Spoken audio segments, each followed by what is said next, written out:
Welcome, friends of the Greasy Shop Rag. Today we're going to take a look at a Stihl MS170 chainsaw. The customer complaint is that it won't start. Well, look at that. It's got a nice clean air filter, at least on this side. Let's look at the other side. Still pretty decent shape. So that's not the problem. Let's look inside that cylinder and make sure that it's clean, not scored. We might even check for spark. Well, they got a brand new spark plug in there, so somebody tried fixing it themselves. Well, maybe the motor's worn out. Let's take a compression reading and see what we got.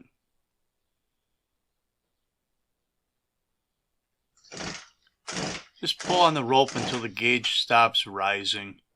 You know, people will tell you got to hold the throttle open, which is the best way to do it. But realistically, you don't. You just need to pull until that needle stops rising. We got 145 pounds of compression. That's good. That's not our problem either. Why didn't I check for spark? I should have done that. I guess if I tried to start it and it started, that would be one way of checking for a spark, huh? We'll get rid of some of this debris inside the air box.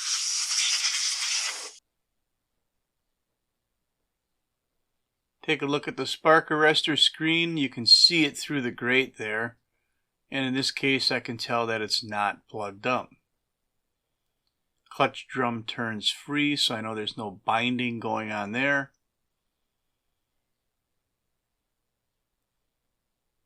Look inside the fuel tank. There was a filter in there, but there wasn't any fuel. It can't possibly be that it didn't start because there's no fuel in it, right? Sometimes people drain the fuel from their saws before they put them in the car and bring them down to the shop, and I think that was the case here.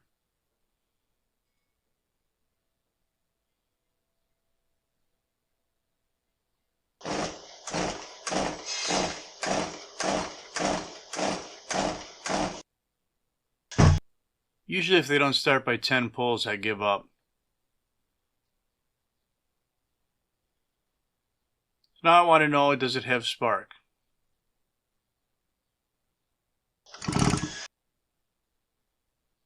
I couldn't see it in the video, but I must have saw it on the bench because I'm putting the plug back in. So what could it be? Why won't this thing start? The plug wasn't really that wet. But look at this choke linkage. It is worn right out, and when you apply the choke lever, we're missing. It wasn't a lot of travel, probably a quarter of the travel, but as far as the choke being fully closed, it was probably only closing it halfway. So what we're going to need to do is take a look at replacing this choke linkage. Now that piece of linkage is part of the carburetor. It is the choke shaft itself. And I probably got one laying around. We'll take a look at that here in a little bit. I want to get everything nice and clean before I pull this carburetor off. We don't need any dirt falling inside the engine.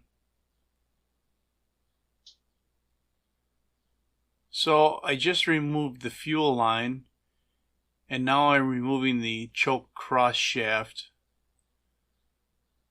We got the linkage off already. I wasn't paying attention when that came off. And there's our carb. So we need find another carb.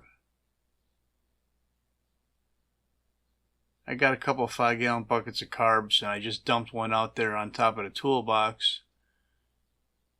And believe it or not, that was the only little Stihl carburetor I had in there that would have matched up. I say Stihl carburetor, but I meant off of a Stihl. So in order to remove this shaft, there is an E-clip on the side here. And once that plate is taken off, that shaft will push towards us this way. And then you can pop that E-clip off and remove that choke shaft and the spring that's on the end of it. So let's do that again on this carburetor. We remove the plate and take a look at the plate so you put it back on the same way, because it does make a difference. And then let's see. We remove the spring on this end, and then we push the shaft through a little bit, and then we can pop that E-clip off of there.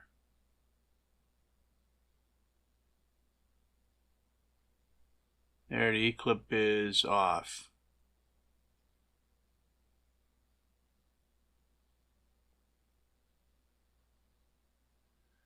And now the shaft and the spring will come right out of the body of the carburetor.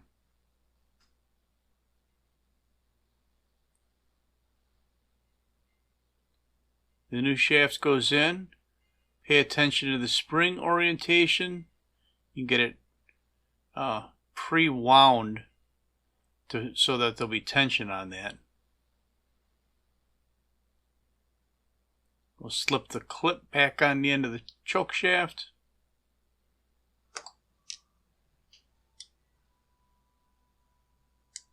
And snap the E-clip into place.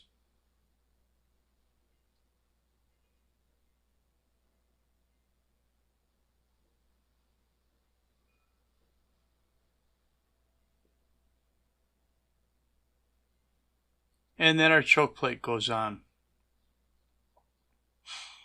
Now, one thing you don't want to happen is for the screw to back out of that choke plate and go through your motor. So we're going to put a little Loctite on that screw. At this point, I couldn't tell which screw I wanted to use. I don't know if I had the head dinged up on one of them. So I just put a drop of Loctite on each one, and if I change my mind here, I'll grab the other one. But it looks like I went with that first one and stuck with it. Now, once you tighten this plate into place, you're going to want to make sure that that choke lever moves freely. Nothing's binding. Now it can all go back together.